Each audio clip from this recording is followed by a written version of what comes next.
Hi guys, welcome back. This is Maths Mark.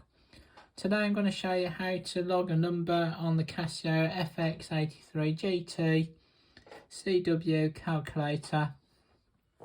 So the log key is located here, and you can type in any base of the logarithm which you want. So let's have a look at working out log base 2 of 8. So press the log key, then we press 2 as the base, press the right key and then put 8 there, hit the execute key and we get the answer of 3. So let's do one more example. So this time let's type in log base 5 of 25.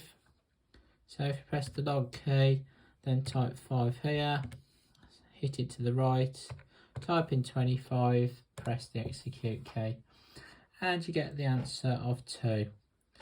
So I hope you liked this video. If you did, like and subscribe, and I'll see you soon with some more videos. Bye bye.